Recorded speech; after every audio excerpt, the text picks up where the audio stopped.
நான் வந்து ஒரு பெருந்தொகையை வந்து கமிஷனாக பெற்றுக்கொள்வதற்கு அவர் தடையாக இருக்கிறாரு. அந்த பெருந்தொகையை பெற்றுக்கொண்டால் நாளைக்கு நானே வந்து மாநில தலைவர் அளவுக்கு கூட உயர்ந்த முடியும்.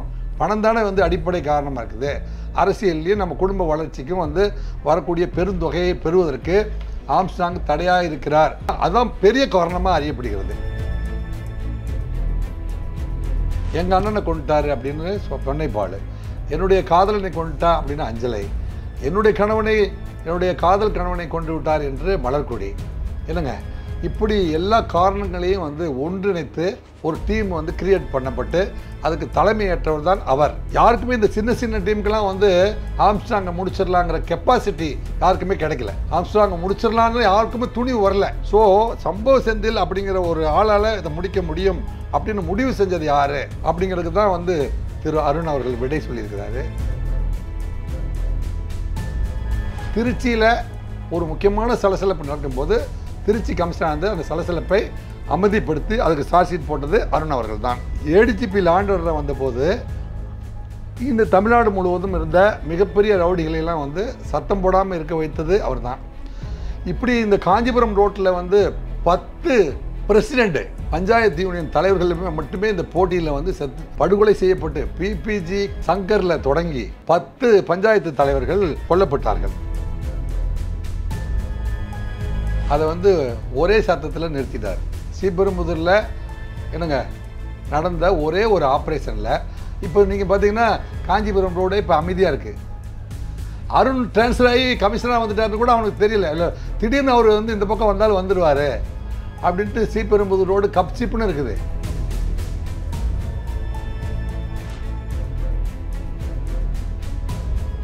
தமிழகத்தே உலுக்கிய பகுஜன் சமாஜ் கட்சி தலைவர் ஆம்ஸ்ட்ராங் கொலை வழக்கில் இன்னைக்கு குற்றப்பத்திரிகை தாக்கல் பண்ணப்பட்டிருக்கு. அதில் இருக்கிற முக்கியமான விஷயங்கள் என்ன சார்? இந்த அத்தனை ஊடகங்களுமே வந்து நீண்ட இந்த 88 நாட்களும் இரவும் பகலாக எதிர்பார்த்துட்டு கொண்டிருந்த இதில் A1 யார் அப்படிங்கிறத தெரிந்து கொள்வது தான். அந்த A1 நாகேந்திரன் தான் அப்படிங்கிறத வந்து இன்னைக்கு வந்து தெளிவுபடுத்திட்டார். நாகேந்திரன் வந்து திட்டத்தை தீட்டியிருந்தால் அந்த அசைன்மெண்ட் யார்கிட்ட கொடுக்கப்பட்டது அப்படிங்கிறதுக்கும் விடை சொல்லிட்டார்.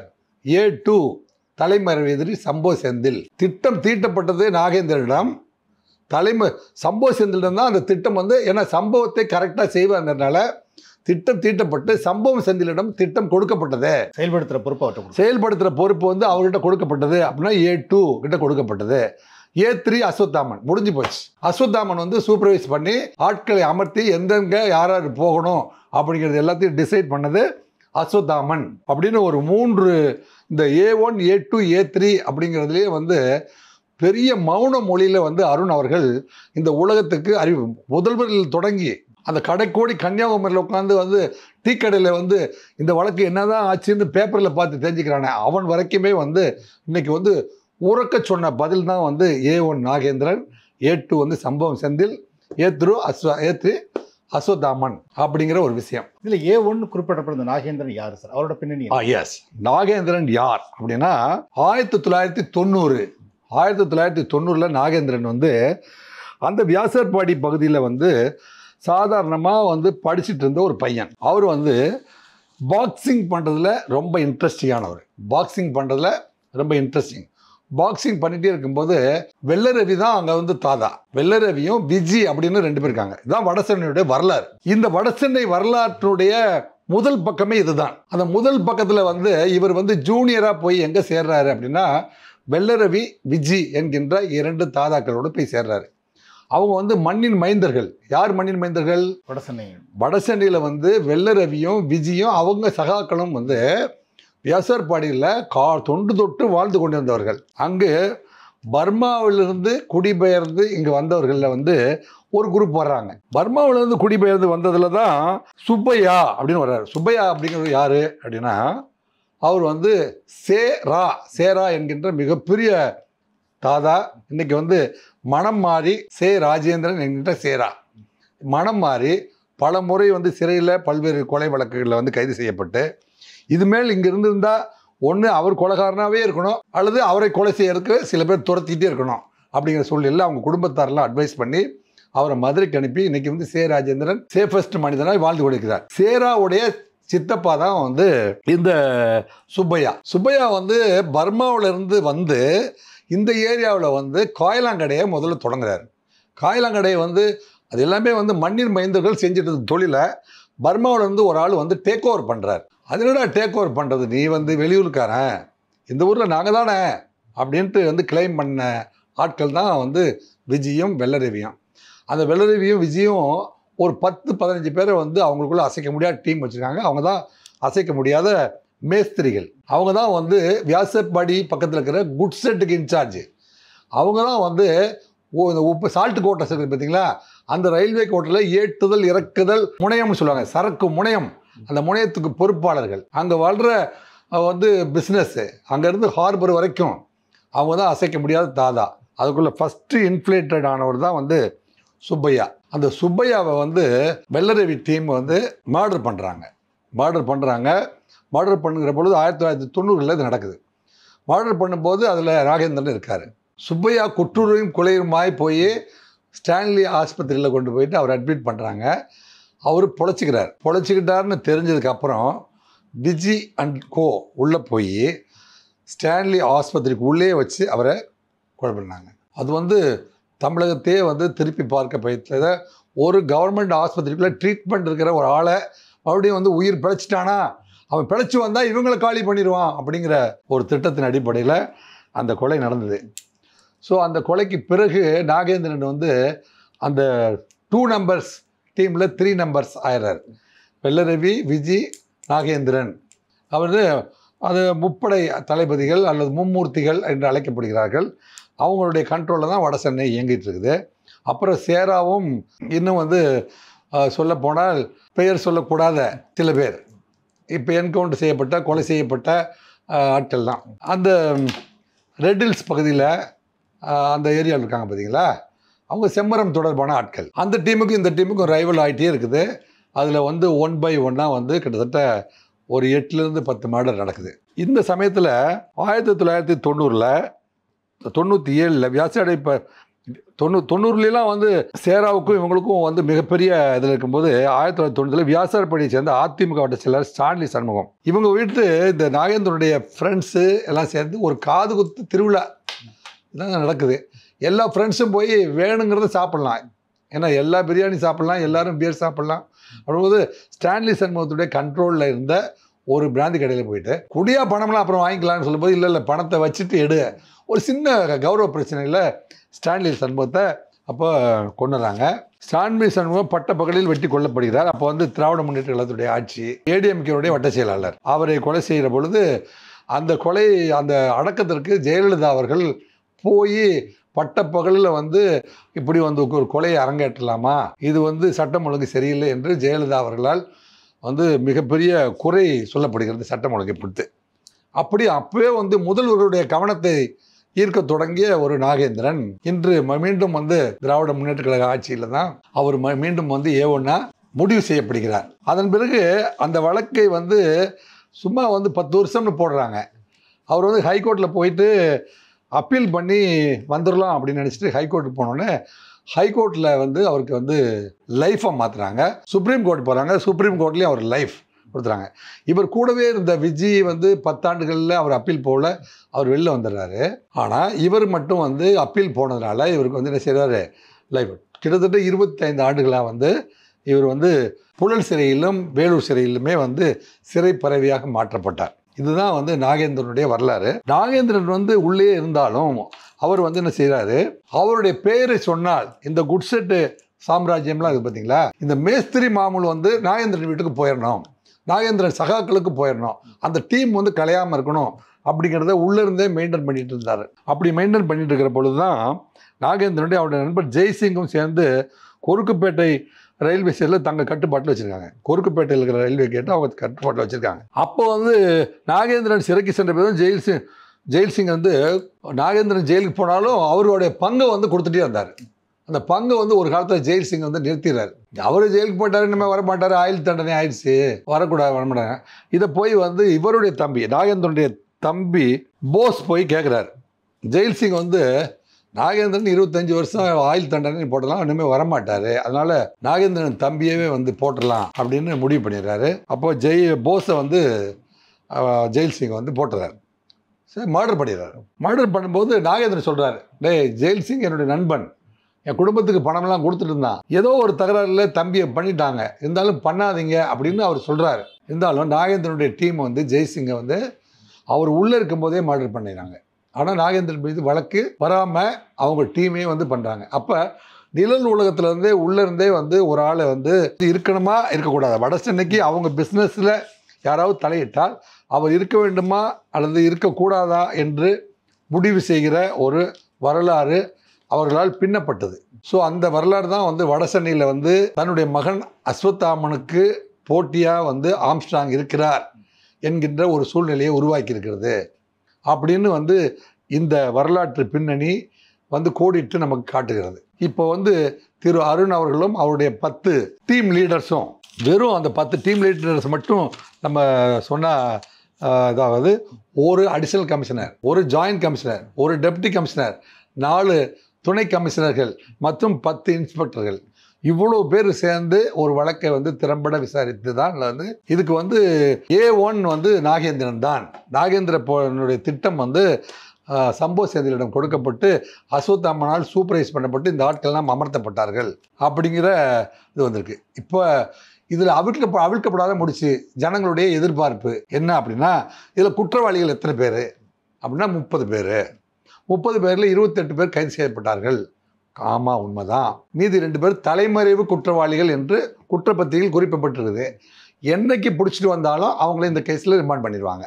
ஏனென்றால் இந்த 28 பேர் கன்ஃபெஷனில் சம்போ செந்தில் சொன்னதை தான் நாங்கள் செஞ்சோம், சம்போ செந்தில் ஆயத்தை கொடுத்தாரு, சம்போ செந்தில் தான் வெடிகின்ற கொடுத்தாரு, சம்போ செந்தில் தான் வந்து இப்படி செய்ய சொன்னார், அவருடைய உத்தரவு பேரில் தான் நாங்கள் இயங்கணும், அவர் வந்து வாட்ஸ்அப் காலில் தொடர்ந்து பேசுவார், உத்தரவு எல்லாமே வந்து கண்டுபிடிக்க முடியாத, இன்டர்செப்ட் பண்ண முடியாமல் தொலைபேசியிலிருந்து எங்களுக்கு கொடுக்கப்பட்டிருக்கிற திட்டம், அந்த திட்டத்தை தான் நாங்களாம் நிறைவேற்றணும்னு அத்தனை பேருமே கன்ஃபெஷன் கொடுத்துட்டானுங்க.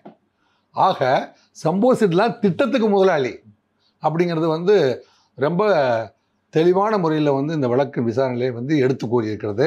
அதை வந்து இப்போ அதுக்கப்புறம் வந்து இந்த பணமெல்லாம் வந்து அங்கங்கே பரிமாற்றப்பட்ட பணமெல்லாம் வந்து யார் வழியாக கொடுக்கப்பட்டது, யார் சூப்பர்வைஸ் பண்ணாங்க அப்படின்னா அந்த இடத்துல அஸ்வத்தாமனுடைய நிலை தான் வந்து பரிதாபமானது. ஏனென்றால் அஸ்வத்தாமன் வந்து குறுகிய காலத்தில் வந்து காங்கிரஸினுடைய மாநில இளைஞரணி தலைவராகவும் செயலாளராகவும் மாறியிருக்காரு.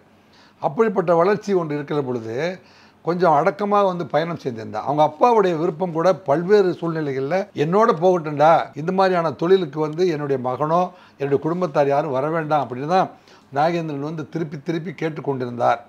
அதனால தான் வெளியூரில் கொண்டு போய் ஆங்கிலம் நுனிநாக்கு ஆங்கிலம் பேசுகின்ற அளவுக்கு அஸ்வத்தாமனை வளர்த்த வேண்டும் என்று வளர்த்து ஆளாக்கி ஒரு வழக்குரைஞராக்கி உன்னுடைய பாதையை மாற்றிக்கொள் என்று விரும்பி செய்திருந்த போதிலும் தன் தந்தை சென்ற பாதைக்கே வந்து திரும்பி சென்று அதே சிறையில் வந்து குண்டர் சட்டத்தில் அடைக்கப்பட்டு என்னங்க இப்போ வந்து சிறைப்பறவையாக அஸ்வத்தாமன் மாறியிருக்கிறார். எதிர்காலத்தில் வந்து மொட்டை கிருஷ்ணன் என்பவரும் சம்போ செந்திலும் இந்த சிறைக்குள் வந்து வரவேண்டிய வரவுகள் அப்படிங்கிறது பொதுமக்களுடைய எதிர்பார்ப்பு, காவல்துறையினுடைய எதிர்பார்ப்பு, ஊடகத்துடைய எதிர்பார்ப்பு எல்லாமே இவங்க 2 பேரையும் எப்போ கைது செய்வார்கள், எந்த நிமிடத்திலும் கைது செய்யப்படலாம். இதில் என்னென்னா ரொம்ப கேஷுவலாக வந்து திரு அருண் அவர்கள் 28 பேரை வந்து கைது பண்ணிட்டோம். போன வாரம் வந்து ஒரு ஊடகத்தில் சொல்கிறாரு, அமைதியாக வந்து விசாரித்து முடிச்சுட்டு கூடிய சீக்கிரத்தில் நாங்கள் வந்து இதில் சார்ஜ் ஷீட் போட்டுருவோம் அப்படிங்கிறார். சார்ஜ் ஷீட் போட்டுருவாரா? இன்னும் எத்தனை பேரை கைது பண்ண 35 40 பேசுகிறாங்களே, அவங்க யார் விசாரணை அதிகாரியோ அவருக்கு இந்த வழக்கினுடைய அண்டர் கிரவுண்டு கரண்ட் வாட்டர் எப்படி போச்சு அப்படிங்கிறத வந்து விசாரிப்பதற்கு ஆத்தன்டிகேட்டட் ஏஜென்சி யார் அப்படின்னு கேட்டால் திரு அருண் தலைமையில் இருக்கிற அந்த டீம் தான் விசாரிக்கிறதுக்கு தகுதி வாய்ந்த அல்லது அரசு அதிகாரம் பெற்ற அமைப்பு. அவங்க சொல்கிறது தான் முடிவு, அவங்க சமர்ப்பிப்பது தான் குற்றப்பத்திரிகை. இதை விடுத்து வந்து வாய் பழுத்ததோ மாங்காய் பழுத்ததோ என்று அவர்களுடைய சிந்தனைக்கு தோன்றுவதெல்லாம் வெளியில் பேசி கொண்டிருக்கக்கூடாது அப்படின்னு சொன்னது தான் இந்த குற்றப்பத்திரிகை. இந்த வளையத்துக்குள்ளே எல்லாரும் வாங்க அப்படின்னு கூப்பிட்டுச்சு இந்த குற்றப்பத்திரிகை. ஆக இதில் வந்து இந்த 2 பேரை கைது செய்யப்படுவார்களா? சம்போ செந்திலையும் மொட்டை கிருஷ்ணனையும் கைது பண்ணுற போது இன்னும் ஒரு 2 பேர்த்த அவங்க வந்து அவங்களும் எங்களுக்கு உதவி பண்ணாங்க, அவங்களும் கூட இருந்தாங்க, அவங்களும் பணம் கொடுத்தாங்க, இதுக்கு தான் கொடுத்தாங்க அப்படின்லாம் சொன்னால் என்ன சார் பண்ணுறது அப்படின்னு கேட்டால் இதில் அடிஷனல் சார்ஜ் ஷீட் ஃபைல் பண்ண முடியும். இப்போ நீங்கள் சொன்ன மாதிரி 30 பேரில் குற்றப்பத்திரிக்கை தாக்கல் பண்ணியிருக்காங்க, 2 பேர் இன்னும் அரெஸ்ட் பண்ணலை வந்து. ஸோ இவங்களை அரெஸ்ட் பண்ணாமல் இருக்கிறது இந்த வழக்கோட நீதி விசாரணையில் பாதிப்பு எதுவும் ஏற்படுத்துமா? அதாவது இந்த வழக்கில் வந்து விசாரணையை வந்து எந்த விதத்திலையும் வந்து தடை செய்யாது. ஏனென்றால் இந்த தயவு செஞ்சு 5000 பக்கம்னு ஏன் சொல்கிறாங்க அப்படின்னா, ஒவ்வொரு கன்ஃபெஷனும் வந்து 10 பக்கம். என்னைக்கு இந்த திட்டம் தொடங்குச்சு, எப்போ முடிச்சிங்கிற வரைக்கும் 10 டீமை வச்சு தெளிவாக ஸ்டேட்மெண்ட் எழுதியிருக்காரு. அதனால் இந்த ஸ்டேட்மெண்ட்டுக்கு மேலே அவன் வந்து அதிகமாக சொல்வதற்கு வாய்ப்பில்லை அப்படின்னு அந்த விசாரணை அதிகாரிகள் முடிவெடுத்தால் மட்டும்தான் இதில் குற்றப்பத்திரிக்கைகள் தாக்கல் செய்ய முடியும். அப்போ இரவும் பகலும் கண் துஞ்சாது உழைத்து இந்த வழக்கை வந்து ஒரு முடிவுக்கு கொண்டு வந்து விட்டார்கள் அப்படின்னு நம்ம கருத வேண்டும். இன்னும் வந்து 1 or 2 இருக்கலாம், மே நாட் பி. இருந்தால் அடிஷனல் சார்ஜ் ஷீட் வந்து அந்த குற்றவாளிகளை கைது செய்த பிறகு சமர்ப்பிக்கலாம். இதில் என்னென்னா, சென்னை மாநகரத்துக்கு மட்டும் அருண் அவர்கள் வந்து இந்த மாதிரி வந்து ஒரு குற்ற வழக்கை திறம்பட விசாரித்து 98 நாளில் சார்ஜ் ஷீட் போட்டார். அப்புறம் எப்படி தம்பி தென் மாவட்டத்து வழக்கெல்லாம் வந்து பெயிலில் விட்டாங்க, அப்போ அருணே வந்து அந்த கேஸுக்கு சார்ஜ் ஷீட் போட சூப்பர்வைஸ் பண்ணுவாரா தம்பின்னு? அங்கே சூப்பர்வைஸ் பண்ணுறதுக்கு தான் திரு டேவிட்சன் தேவ ஆசீர்வாதமாக போட்டிருக்கு. அவர் ஏடிஜிபி லாண்ட் ஆர்டர் வந்து தென் மாவட்டங்களில் கரூரில் நடந்த கொலை, திருநெல்வேலியில் நடந்த கொலை, திண்டுக்கல்லில் நடந்த கொலைகள், இந்த கொலைகளுக்கெல்லாம் வந்து ஏடிஜிபி லாண்ட் ஆர்டர் திரு டேவிட்சன் தேவ ஆசீர்வாதம் அவர்கள் எல்லா குற்றப்பத்திரிகை நேற்றுக்கு வந்து இவர் புதிய தமிழகம் கட்சியினுடைய தலைவர் டாக்டர் கிருஷ்ணசாமி அவர்கள் அருண் மட்டும் அங்கே 10 டீமை போட்டு விசாரித்து குற்றப்பத்திரிகை தாக்கல் பண்ணிட்டார். தென் மாவட்டத்திலலாம் வந்து 60 நாளில் பெயிலில் போயிட்டாங்க. ஏன் அந்த விசாரணை அதிகாரிகள்லாம் வந்து சரியாக விசாரிக்கல? அருண் எப்படி வந்து டெக்னிக்கலாக வந்து கரெக்டாக 60 நாள் வந்தோடனே 10 பேரை குண்டரில் போட்டார். அப்புறம் 75 நாள் வரும்போது 25 பேர். இப்போ இந்த குற்றவாளிகள் விசாரணை முடிவு வரைக்கும் வெளியே போகாமல் கரெக்டாக பண்ணார் இல்லையா? அப்போ தென் மாவட்டத்தில் ஏன் பண்ணல அப்படின்னு நேற்றுக்கு வந்து ஒரு பெரிய ஆர்ப்பாட்டத்தை வந்து திரு கிருஷ்ணசாமி அவர்கள் வைத்திருக்கிறார்கள். இது வந்து நுண்ணறிவு பிரிவு மூலமாக தமிழக முதல்வர் அவர்களுக்கு கண்டிப்பாக போயிருக்கும். முதல்வர் அந்த 10 வழக்குகளையுமே எடுத்துக்கொண்டு அத்தனை கூலிப்படை வழக்குகளையுமே வந்து முறையாக வந்து விசாரித்து அத்தனை சாட்சிகளையுமே வந்து கூண்டில் ஏற்றி இந்த 10 வழக்குகளையுமே வந்து கரெக்டான தண்டனை வாங்கி கொடுத்தால் திராவிட முன்னேற்ற கழகத்துடைய அரசுக்கு சட்டம் ஒழுங்கை முறையாக பராமரித்து விட்டார் அப்படிங்கிற ஒரு அச்சீவ்மெண்ட்டு, ஒரு பெயர் வந்து அவங்க தக்க வைத்துக் கொள்ள முடியும். இப்போ குற்றப்பத்திரிகையில் வந்து திட்டம் தீட்டினவர் நாகேந்திரன், அவர் A1 வந்து திட்டத்தை செயல்படுத்தினவர் சம்போ செந்தில் டே 2 அப்படின்னு சொல்லியிருக்காங்க வந்து. ஸோ திட்டம் தீட்டியிருக்காங்க, திட்டத்தை செயல்படுத்தியிருக்காங்க. எதற்காக இந்த திட்டத்தை தீட்டினாங்க, இதோட நோக்கம் என்ன? அதான் சொன்னீங்களே. அப்புறம் நீங்கள் பார்த்தீங்கன்னா பொன்வண்டு, அந்த பொன்வண்டு நிலத்தில் ஒரு மிகப்பெரிய பேரம் நடக்குது. அந்த அது வந்து புறம்போக்கு அரசு நிலத்தை வந்து நீண்ட நாட்கள் வந்து அந்த குரூப் வந்து அது தூத்துக்குடி குரூப்பு வந்து நிலத்தை மடக்கி அவங்க வந்து பல்வேறு பிஸ்னஸ் எல்லாம் அதில் வச்சுக்கிட்டு ஒரு மிகப்பெரிய நிலப்பரப்பை கவர்மெண்ட் லேண்டை ஆக்குபை பண்ணி 10 வருஷமாக வந்து அதுக்கு ஃபால்ஸு ரெக்கார்ட்லாம் க்ரியேட் பண்ணி அதுக்கு வந்து சொத்து வரி கட்டின மாதிரியும் நிலவரி கட்டின மாதிரியும் போட்டு அவங்க சொந்த நிலம் சொல்லி பெருந்தொகைக்கு விற்பதற்கு தயார். அந்த நியூஸு ஆம்ஸ்ட்ராங்க்கும் தெரிய வருது, அஸ்வத்தாமனுக்கும் தெரிய வருது. அஸ்வத்தாமன், நீங்கள் வந்து ஆட்டையை போட்ட லேண்ட் இது, நீங்கள் வந்து முறை தவறி சம்பாதிக்கப்பட்ட அரசு நிலம்ங்கிறது எனக்கு தெரியும், எனக்கு இவ்வளவு பணம் கொடுத்தா தான் நீங்கள் ஒழுங்காக விற்க முடியலன்னு நான் வந்து இதை வந்து கவர்மெண்ட் லேண்டுங்கிறத வந்து நான் என்கிட்ட ரெக்கார்டு இருக்குது அப்படின்னு அவர் சொல்கிறார். ஆம்ஸ்ட்ராங் சொல்கிறாரு, இது அவர் வந்து அவருடைய சொந்த நிலம் 25 வருஷமாக அல்லது 20 வருஷமாக அவங்க கையில் இருக்குது, நீ போய் அதில் ஏன் தலையிடுற? அவங்க சொந்த நிலம் சொல்கிறாங்க, என்கிட்ட வந்து சொல்கிறாங்க. நான் வந்து ஒரு பெருந்தொகையை வந்து கமிஷனாக பெற்றுக்கொள்வதற்கு அவர் தடையாக இருக்கிறாரு. அந்த பெருந்தொகையை பெற்றுக்கொண்டால் நாளைக்கு நானே வந்து மாநில தலைவர் அளவுக்கு கூட உயர்ந்த முடியும். பணம் தானே வந்து அடிப்படை காரணமாக இருக்குது. அரசியல்லையும் நம்ம குடும்ப வளர்ச்சிக்கும் வந்து வரக்கூடிய பெருந்தொகையை பெறுவதற்கு ஆம்ஸ்ட்ராங் தடையாக இருக்கிறார் என்று கருது தான். அதுதான் பெரிய காரணமாக அறியப்படுகிறது. அதுக்கப்புறம் வந்து பார்த்திங்கன்னா பொன்னை பாலுக்கு வந்து தன்னுடைய அண்ணனை கொண்டுட்டார் அப்படின்னு ஒரு காரணம். அதெல்லாம் இந்த சின்ன சின்ன காரணங்களெல்லாம் யாரெல்லாம் வந்து பகையாக இருந்தார்களோ அவங்களெல்லாம் பொறுக்கி எடுத்து ஒரு டீமாக கன்ஸ்ட்ரக்ஷன் பண்ணுறது அஸ்வத்தாமன் தான். அஸ்வத்தாமனுக்கு கீழே தான் இவங்க எல்லாருமே இயங்குறாங்க. படசென்னைக்குள்ளே இயங்குற அத்தனை பேருமே அஸ்வத்தாமன்கிட்ட கேட்பாங்க, அல்லது ஆம்ஸ்ட்ராங்கிட்ட கேட்கணும், இல்லைன்னா வந்து இவர்கிட்ட கேட்கணும், நாகேந்திரன்கிட்ட கேட்கணும். அப்போ யாரெல்லாம் வந்து ஆம்ஸ்ட்ராங்க்கு ஆகாமல் இருந்தாங்களோ அவங்கெல்லாம் வந்து அந்த பக்கம் போய் சேர ஆரம்பித்தாங்க. அந்த டீம் பூரா வந்து ஆம்ஸ்ட்ராங் இப்போ முடித்தா தான் நம்மளாம் வந்து இங்கே எஸ்டாப்ளிஷ் ஆக முடியும். எங்கள் அண்ணனை கொண்டுட்டாரு அப்படின்னு பொன்னைப்பால், என்னுடைய காதலனை கொண்டுட்டா அப்படின்னு அஞ்சலை, என்னுடைய காதல் கணவனை கொண்டு விட்டார் என்று மலர்கொடி. இல்லைங்க, இப்படி எல்லா காரணங்களையும் வந்து ஒன்றிணைத்து ஒரு டீம் வந்து கிரியேட் பண்ணப்பட்டு அதுக்கு தலைமையேற்றவர் தான் அவர். அப்போ யாருக்குமே இந்த சின்ன சின்ன டீமுக்கெல்லாம் வந்து ஆம்ஸ்ட்ராங்கை முடிச்சிடலாங்கிற கெப்பாசிட்டி யாருக்குமே கிடைக்கல. ஆம்ஸ்ட்ராங்கை முடிச்சிடலான்னு யாருக்குமே துணிவு வரல. ஸோ சம்பவ செந்தில் அப்படிங்கிற ஒரு ஆளால் இதை முடிக்க முடியும் அப்படின்னு முடிவு செஞ்சது யார் அப்படிங்கிறதுக்கு தான் வந்து திரு அருண் அவர்கள் விடை சொல்லியிருக்கிறாரு. 5000 பக்கங்களில் சொல்லியிருக்காரு. நம்ம ஒரு காப்பியை வாங்கி நம்ம படித்து பார்த்து மீதி விவரங்களை தெரிஞ்சுக்கலாம். இப்போ இதில் பார்த்தீங்கன்னா, இப்போ அஸ்வத்தாமன் வந்து ஒரு வழக்கறிஞர், அவரும் பாலிடிக்ஸில் இருக்கார் வந்து. ஸோ இவர் ஒரு மாநில கட்சி தலைவர், இவர் மேலே கை வச்சா அது ஒரு பெரிய சிக்கல் ஆகும் அப்படிங்கிறது தெரியாமல் இறங்கிட்டாங்களா? இல்லை, ஆஜர்படுத்தப்பட்ட குற்றவாளிகளை மட்டுமே வந்து போலீஸ் கைது செய்து விட்டுவிடும். நம்ம வழக்குரைஞராக இருந்து நான் பெயில் எடுத்துறேன், நீ உள்ளே போங்கடா அப்படின்னு சொன்னாங்க. ஆனால் காவல்துறையும் தமிழக முதல்வரும் இப்படி விழித்துக் கொள்வார்கள் என்று அவர்கள் எதிர்பார்க்கவில்லை. இந்த தென் மாவட்டத்தில் நடந்த எல்லா கூலிப்படையினர் தலைவனுமே என்ன நினைக்கிறான்னா, தமிழக முதல்வர் வந்து எல்லார்கிட்டையும் சொல்கிறாரு, எல்லா போலீஸ் ஆஃபீஸரும் நம்மகிட்ட என்னடா நல்லா இருக்கேடா அப்படின்னு மிரட்டிட்டு அப்படியே போயிட்டே இருக்கிறாங்க, அதனால் வரமாட்டாங்க. 60 நாள் சிறையில் இருந்தால் ஒரு கொலை வழக்கு அவ்வளோதான். 60 நாளில் நம்ம பெயிலில் வந்துட்டால் அதுக்கப்புறம் சாட்சி சொல்ல எவனும் வரமாட்டான், நம்ம வந்து கொலை செஞ்சுட்டே இருக்கலாம் அப்படின்னு வந்து ஒரு தமிழகத்தில் இருக்கிற தாதாக்கள் நினைத்து கொண்டிருந்தார்களே, அவர்கள் எல்லாம் வந்து அப்படி இல்லைடா, தமிழக காவல்துறை எவ்வளோ பவர்ஃபுல்லானது, 98 நாளுக்குள்ளே சார்ஜ் ஷீட் போடுவோம், நடுவுலேயே வந்து பெயில் போட முடியாத குண்டாஸில் போட்டுருவோம், என்னங்க எங்களுக்கும் வேலை தெரியும் அப்படிங்கிறத ப்ரூவ் பண்ணினது தான் என்னுடைய வாழ்க்கை தரத்தில், என்னுடைய காவல்துறை வாழ்க்கை வரலாற்றில் வந்து நான் வந்து எப்படியெல்லாம் வந்து இந்த காவல்துறையை ரசித்து இந்த காவல்துறையில் சார்ஜ் ஷீட் போடுவோனோ அந்த மாதிரியான சார்ஜ் ஷீட் ஒன்று இன்றைக்கு தாக்கல் செய்யப்பட்டிருக்கிறதுனால இந்த சார்ஜ் ஷீட்டை வந்து நான் வரவேற்கிறேன். ஏனென்றால் அது வந்து 88 நாளுக்குள்ளே போடப்பட்டதுனால வரவேற்கிறேன். 90 நாளைக்கு முன்னாடி வந்து தொட்டுட்டேன் அப்படின்னு சொல்கிற மாதிரியான ஒரு முத்தாய்ப்பான சார்ஜ் ஷீட்டு தான் இந்த சார்ஜ் ஷீட்டு. தமிழக ஊடகங்கள் அத்தனைக்குமே வந்து ஒரே பதிலாய் வந்து சொன்ன ஒரு சார்ஜ் ஷீட்டு இந்த சார்ஜ் ஷீட்டு. தென் மாவட்டங்களில் ஏன் வந்து 98 நாளுக்குள்ளே போடலை, ஏன் அவங்க பெயிலில் போனாங்க அப்படின்னு கேள்வியை எழுப்பின சார்ஜ் ஷீட்டு. இந்த சார்ஜ் ஷீட்டை பற்றி கிட்டத்தட்ட பேசினோம்னா நாளைக்கு காலையில் வரைக்கும் நம்ம பேசிகிட்டே இருக்கலாம். அவ்வளோ சிறப்பு அம்சங்கள் கொண்ட சார்ஜ் ஷீட்டு.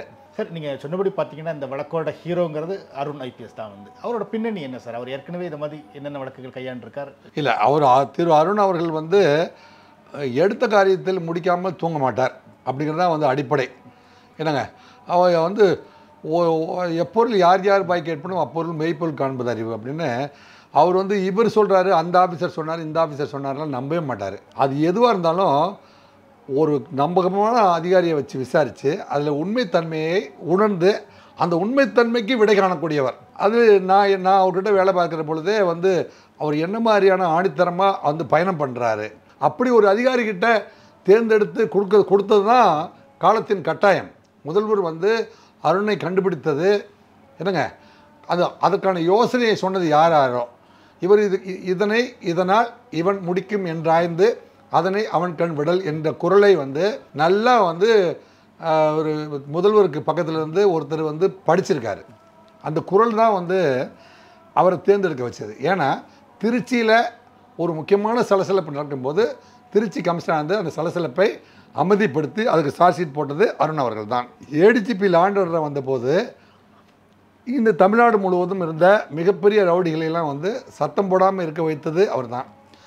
இப்படி இந்த காஞ்சிபுரம் ரோட்டில் வந்து 10 பிரசிடெண்ட்டு பஞ்சாயத்து யூனியன் தலைவர்கள் மட்டுமே இந்த போட்டியில் வந்து படுகொலை செய்யப்பட்டு பிபிஜி சங்கரில் தொடங்கி 10 பஞ்சாயத்து தலைவர்கள் வந்து கொல்லப்பட்டார்கள். ஸ்ரீபெரும்புதூரில் பார்த்திங்கன்னா 2023 ஆகஸ்ட் 5 ஸ்ரீபெரும்புதூருக்கு எச்சூர் ஊராட்சி மன்ற தலைவர் குமுதா டோமினிக் மகன் ஆல்பர்ட் 30 திமுக புறநாளை வரை எச்சூர் கிராமத்தை சேர்ந்த கூலிப்படை கும்பல் நாட்டு வெடிகுண்டு வீசி அரிவாள் வெட்டி கொலை செய்தது. நாட்டு வெடிகுண்டு வீசி அரிவாள் வெட்டி கூலிப்படை கொலை செய்தது 2023 ஏப்ரல் 24 ஸ்ரீபெரும்புதூர் அருகே வளர்புரம் ஊராட்சி தலைவரும் பாஜக பட்டியலின பொருளாளருமான பிபிடி சங்கர் நசரத் பட்டை அருகே நாட்டு வெடிகுண்டு வீசி வெட்டி கொலை செய்யப்பட்டார், கூலிப்படையால் கொலை செய்யப்பட்டார். 2022 நவம்பர் 12 படப்பை அருகே மாடம்பாக்கம் ஊராட்சி தலைவர் வெங்கடேசன் நாட்டு வெடிகுண்டு வீசி கூலிப்படையால் கொலை செய்யப்பட்டார். 2013-31 படப்பை அருகே சேத்துப்பட்டு ஊராட்சி தலைவர் சங்கர் நாட்டு வெடிகுண்டு வீசி வெட்டி கொலை செய்யப்பட்டார். 2012 நவம்பர் 25 ஸ்ரீபெரும்புதூர் மணிமங்கலம் சாலையில் சேத்துப்பட்டு ஊராட்சி தலைவர் சங்கரை கொலை செய்ய கார் மீது நாட்டு வெடிகுண்டு வீசி ஓட்டுநர் கார்த்திகேயன் பலியானார். 2012 அக்டோபர் 1 ஸ்ரீபெரும்புதூர் ஒன்றிய கவுன்சிலர் பிபிஜி குமரன் நாட்டு வெடிகுண்டு வீசி வெட்டி கடப்பாறையில் குத்தி கொலை செய்யப்பட்டார். இப்படி வந்து இந்த மாதிரி கூலிப்படை கொலை எல்லாம் ஒரே பேட்டர்னில் பஞ்சாயத்து தலைவர்கள் அத்தனை பேருமே இங்கே பூந்தமல்லியில் தொடங்கி காஞ்சிபுரத்துக்குள்ளே 10 பஞ்சாயத்து தலைவர்கள் கூலிப்படைகளால் கொலை செய்யப்பட்டிருக்கிறார். ஏடிஜிபி லாண்ட் ஆர்டராக திரு அருண் அவர்கள் நியமிக்கப்பட்ட போது திரு தமிழக முதல்வர் அவர்கள் இந்த காஞ்சிபுரம் ரோட்டில் இவ்வளோ சத்தம் கேட்குது, அதை கொஞ்சம் நிறுத்த மாட்டிங்களான்னு கேட்டார். ஒரே கேள்வி கேட்டார். அதை ஒரே சத்தத்தில் நிறுத்திட்டார். ஸ்ரீபெரும்புதூரில் என்னங்க நடந்த ஒரே ஒரு ஆப்ரேஷனில் இப்போ நீங்கள் பார்த்தீங்கன்னா காஞ்சிபுரம் ரோடே இப்போ அமைதியாக இருக்குது. அருண் டிரான்ஸ்ஃபர் ஆகி கமிஷனராக வந்துட்டாருன்னு கூட அவனுக்கு தெரியல. இல்லை திடீர்னு அவர் இந்த பக்கம் வந்தாலும் வந்துடுவார் அப்படின்ட்டு ஸ்ரீபெரும்புதூர் ரோடு கப்சிப்புன்னு இருக்குது. சென்னையில் கடந்த 60 நாட்களாக கூலிப்படை கொலையே நடக்கவில்லை. அருண் வந்துட்டார், நடக்கவில்லை. பல பேர் பெட்டியை கட்டிட்டு ஊரை விட்டு ஓடி போயிருக்கார்கள். ரைட்டு. இந்த வழக்கு விசாரணையை நீங்கள் ஒரு முன்னுதாரணமான வழக்கு விசாரணைன்னு சொல்கிறீங்க. ஸோ எதன் அடிப்படையில் அப்படி சொல்கிறீங்க? இது இந்த ஒரு சுருக்கமாக இந்த வழக்கு விசாரணையோட போக்க, அதாவது ஒரு முக்கியமான ஒரு தேசிய கட்சியுடைய மாநில தலைவராக இருக்கிறதுனால பல்வேறு காரணங்களில் பொன்னைப்பாலுக்கு ஒரு காரணம், ஆற்காடு சுரேஷுடைய மனைவிக்கு ஒரு காரணம், அஞ்சலைக்கு ஒரு காரணம், மலர்கொடிக்கு ஒரு காரணம், என்னங்க பொற்கொடிக்கு ஒரு காரணம், அந்த பக்கம் பார்த்திங்கன்னா ஹரிஹரனுக்கு ஒரு காரணம், ஏங்க சம்போ செந்திலுக்குமே வட சென்னையில் நாம தான் ஆளுமைக்கு வரணும்னு ஒரு காரணம். ஸோ 10-15 காரணங்கள் இருந்ததை ஒரு புள்ளியின் கீழ் கொண்டு வந்தது யாருடைய மோதல்னா இறுதியாக அஸ்வத்தாமன் கூட ஆம்ஸ்ட்ராங் மோதினதுனால தான் நம்ம டீமை வச்சு முடிச்சிடலாம் அப்படின்னு முடிவெடுக்கப்பட்டது. யாரால் முடிவு எடுக்க முடியும் அப்படின்னு சமூகம் கேட்ட கேள்விக்கு இதுக்கு முடிவு எடுத்தது இவங்க 2 பேர் தான் அப்படிங்கிறதுக்கு விடை கண்டது தான் இந்த வழக்கு. எனவே இந்த வழக்கு ஒரு மிகப்பெரிய சமூக கேள்விகள் அத்தனைக்குமே ஒரு ஒரு ஒரு விடையை கொடுத்துருக்கிறது. இதில் ஒரு தென் மாவட்டங்களில் ஏன் 98 நாளில் குற்றப்பத்திரிகை தாக்கல் செய்யவில்லை என்ற ஒரு கேள்வியை எழுப்பியிருக்கிறது. இங்கே இருக்கிறவங்க எல்லாமே இந்த வழக்கில் எல்லாருமே பெயிலில் போக முடியாமல் குண்டர் சட்டத்தில் போடப்பட்டார்களே, ஏன் தென் மாவட்டங்களில் இருக்கிற ஆட்கள்லாம் குண்டர் சட்டத்தில் அடைக்கப்படவில்லை? ஏன் டாக்டர் கிருஷ்ணசாமி அங்கே போய் போராட்டம் நடத்துகிற அளவுக்கு ஒரு சூழ்நிலை உருவாச்சு என்ற கேள்விகள்லாம் முதல்வருடைய கவனத்திற்கு எடுத்து சொல்லியிருக்கிறது.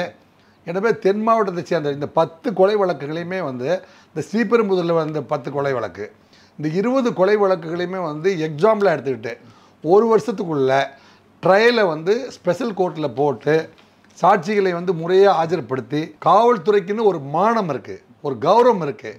என்னங்க ஸ்காட்லாந்து யார்டுக்கு இணையான காவல்துறை தமிழ்நாட்டு காவல்துறை என்று நிரூபிக்க வேண்டிய ஒரு கட்டாயம் இருக்குது. அந்த கட்டாயத்தை இந்த வழக்குகளுடைய விசாரணையும் இந்த எதிரிகளுக்கு வாங்கி தருகிற தண்டனையும் மூலமாக காவல்துறை தன்னுடைய கௌரவத்தை தக்கம் வைத்துக் கொள்ளும் என்று சொல்லுகின்ற அளவுக்கு ஏற்படுகின்ற ஒரு சூழ்நிலையில் போடப்பட்ட சார்ஜ் ஷீட் தான் 5000 பக்கங்களை கொண்ட இந்த சார்ஜ் ஷீட். நன்றி, வணக்கம்.